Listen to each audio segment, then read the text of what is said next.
This wedding was an assignment for my Religion 2 class in Catholic school. This One's Wife, The Children versus Netflix. Hello, I'm H.G. Tudor.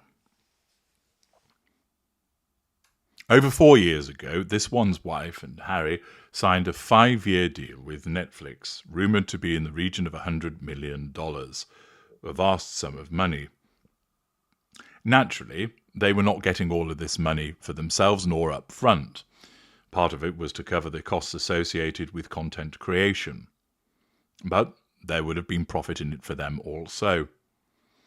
This was seen as a major coup, and at the time was validation for This One's Wife of their go-it-alone financial policy, as part of splitting from the royal family and cocking a snook at them to say, "Thanks for the title, but I'll take it from here." This One's Wife, with her magical thinking, believed that she would be able to deliver great content because her narcissism tells her that she is imaginative, interesting, and talented. As time has come to pass, it has become more and more evident that those are not descriptions which are applicable to her. The Harry and This One's Wife docuseries was little more than a whinge fest containing blatant nonsense, concocted revisions of history, and victimhood. It secured decent viewing figures, but as I've explained previously, this was primarily as a consequence of grudge watching. The Live to Lead disappeared without a trace. The Invictus material that was provided by Harry similarly did not make a dent in the top 10. It was said that they were going to create a dramatisation of Meet Me at the Lake, but so far nothing has happened in relation to that. We've also had Polo, which hit the screens last week and has been widely panned and ridiculed.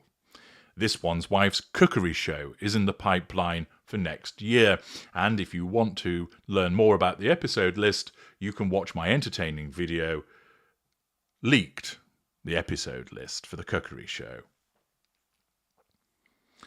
The deal expires next year, and with a paucity of offers for This One's Wife and Harry, it places them in a difficult position.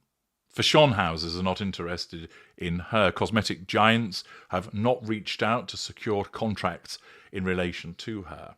We all know that as a consequence of their lack of talent, their laziness, the absence of a work ethic, and of course increasing popularity, many organisations that quite rightly cherish and protect their brand wouldn't want to be seen with them. With an audience that spends much of its time mocking them, potential partners recognise that it would be money that they'd be better off strapping to a horse and setting fire to. This creates a problem for This One's Wife because her sense of entitlement means that she believes that she is worth huge amounts of money. She believes that all she has to do is turn up and money should be thrown in her direction. After all, in Australia, she remarked on a walkabout, "I can't believe I'm not being paid for this." That is the underlying mindset of this woman as a somatic narcissist.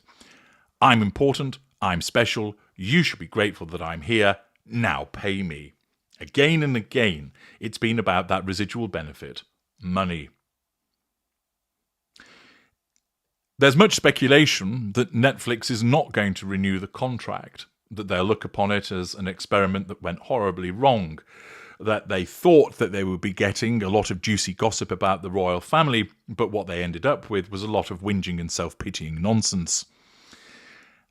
It must be the case that Netflix didn't think that they were going to get two individuals that were going to provide them with brilliant stories and content. After all, they've no reputation for that. They don't operate in those fields. Neither of them are known as being writers or screenwriters, etc. Of course, This One's Wife thinks that she can do it, but they had no reputation as such. And Netflix, for all of their enthusiasm to sign these two up, must have known that it wasn't a case of signing them up because they were going to create a brilliant series like The Diplomat, which if you haven't seen, I'd recommend that you do, or that there would be another The Wire or West Wing. notable television, such as Breaking Bad, etc., they wouldn't be coming up with the ideas to create something like that. What they thought they would be getting would be endless revelations about what went on within the royal family, from Harry as a lifelong member and from this one's wife as a Janey-come-lately. Unfortunately, they got a lot of whinging, self-pitying and victimhood, which grew old very quickly. Thus, Netflix are unlikely to have much appetite for signing them up for a second instalment. Except, might it be the case that this one's wife thinks that Netflix can still be reeled in? Certainly, given her magical thinking and sense of entitlement and desperation for money, given high overheads and diminishing levels of income, there are a number of pressures that would force this one's wife to seek to do this, alongside her own deluded exaggeration of her abilities, so that the net result is she believes that Netflix would be interested, that they would be interested in sending more money her way, that they would sign up to another detailed contract. But what is the hook upon which she would hang another deal with Netflix? Well, to my mind, the answer is the children. The Sussex children are rarely seen. Indeed, as in most recent videos, I've analysed a picture of them which purportedly showed Archie and Lilibet in the season's greetings card that has recently been issued. Prior to that, they had not been seen for some time. There were some limited appearances in the original Harry and This One's Wife's documentary, which smacked of this one's wife keeping them hidden so that they could be used as a reveal in that particular documentary. Since then, they have not been seen going to school, playing on the beach, playing with other children, accompanying their parents, anywhere.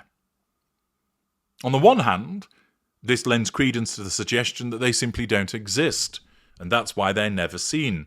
After all, there are certain people that have that opinion, that the children don't exist.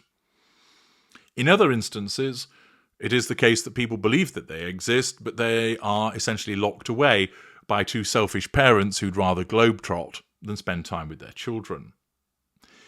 That they have hired help, and Doria, that will look after the children in their repeated absences, and that instead is what has taken place. Again, it's a possibility. But there's a third possibility, that this one's wife, suitably advised, recognises the currency of the children, that Netflix would be wanting some form of world exclusive to show more of the children as they have grown up, so that people can actually see what they look like, because that hasn't been shown for some time, as it's always invariably been back of the head shots. Now you might think, surely no parent would be so cynical as to utilise their children in such a way for financial gain, and of course you know the answer is that a narcissist most certainly would treat their child in this way. Indeed, non-narcissists might do so, given the lure of money would reduce their emotional empathy towards their children so that they commoditise them. But it's certainly more likely behaviour that you would witness from a narcissist as a consequence of the absence of emotional empathy and the pursuit of the prime aims. Thus, we shall see if Netflix will renew, but to my mind it seems likely that this game of keeping the children hidden, assuming that they exist, has been undertaken by this one's wife and Harry, because they seek to use the children as leverage in securing a further contract with Netflix. That they're doing this by increasing the value of their children because they're so rarely seen, to then say to Netflix, we can make another series and you'll get to see the children. That will send the viewing figures through the roof. What say you? Sign on the dotted line. Do you agree with me? Do you think this is the plan of this one's wife, to commoditize the children in this way? Or do you think it's something different? And do you think that Netflix will not be interested no matter what this one's wife has to say? You can let me know your thoughts in the comments section. I'm HG Tudor. Thank you for listening.